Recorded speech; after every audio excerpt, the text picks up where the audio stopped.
Well, we had 2 days of very productive conversations. When I had an opportunity to greet you all here early on in our event yesterday, I've concluded my comments with words of hope that our conversations will also focus on some pragmatic, practical thoughts, how we can move forward in all our efforts and work together on searching for better ways forward and seeking how we can convey truth. So thank you for actually doing this over the course of these days, and the last roundtable certainly had been productive. I've been jotting notes, I've been putting down thoughts which you have generated, and we will have conversations with those who were at the table, but also other panelists who were attending our conference. I'm not the brainchild of this event, this is our Oleksandr, but I've been watching carefully and with fascination how this event was unfolding, who were to be invited, how the whole idea was coming together.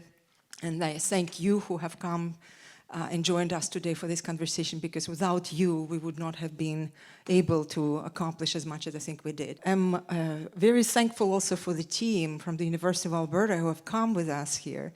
If you know anything about us, we've brought a team of how many? 8 people to host this event. So we have Claire and Grant.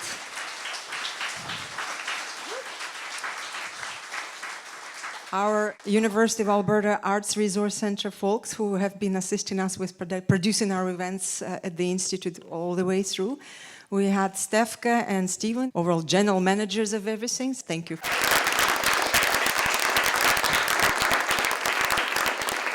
We also have a few people who may not be in the room. Kevin, I remember him being very much of a part of it, and he's not with us. We couldn't afford bringing him in. But also Ksenia Mariniak, somewhere out there, also assisting us. Sitting next to my colleagues, Andrea and Oleksandr, who have been absolutely indispensable and instrumental in making sure this event is successful on many levels, not just maybe at the intellectual level, but overall, with views like that, right, in the capital of a country, which requires this conversation so much. Thank you. I think it is indeed was really productive discussion that we had over the last 2 days.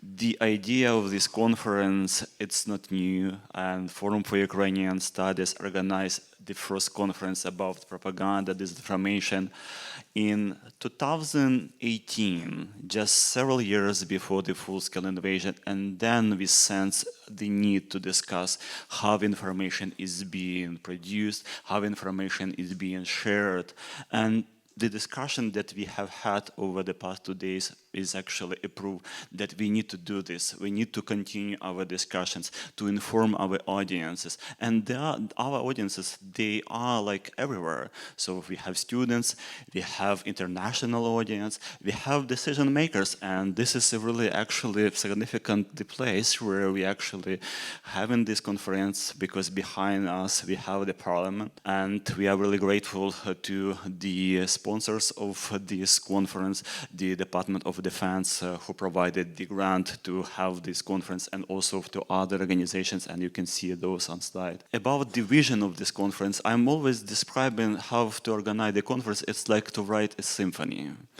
that everything needs to actually sound in tone, and you all, our guests, you actually played a huge role that this symphony actually played really well as a melody. It's really crucial that we heard your voices, and your voices are really significant in your fields. And also because this conference is organized by the Forum for Ukrainian Studies, and we are occupying a really small niche, because we cannot serve a huge audience, but we identify that we are serving those who are actually making decisions, those who are at front lines in terms of informing about Ukraine, and we are shaping those discussions, and we are shaping using different tools that are available at our disposal, even Twitter.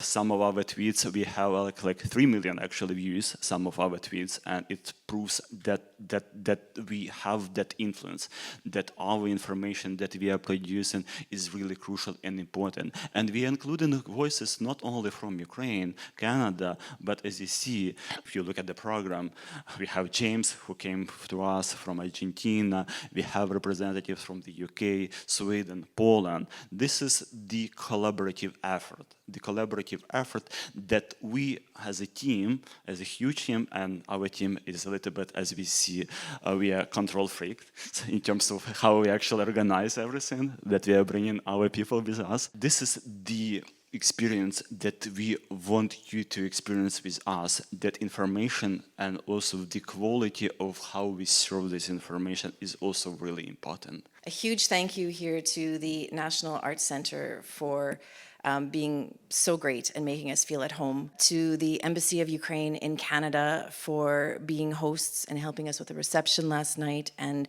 working with us to be able to be here as well today. I am so very grateful for Team SUSK for their enthusiasm and their energy and their willingness to help and volunteer by being mic runners and anything else that we needed to help coordinate. So that's Daria Furtak, Adrian Antoniev, Daria Gulets, Marko Zolotarov, who's come all the way from Vancouver, Katerina Kuzmenko, Artem Sudarkin, Maxim Matsievsky, Maria Ovcharenko, who is here in Ottawa now, but from Alberta, and to all of our team for being here.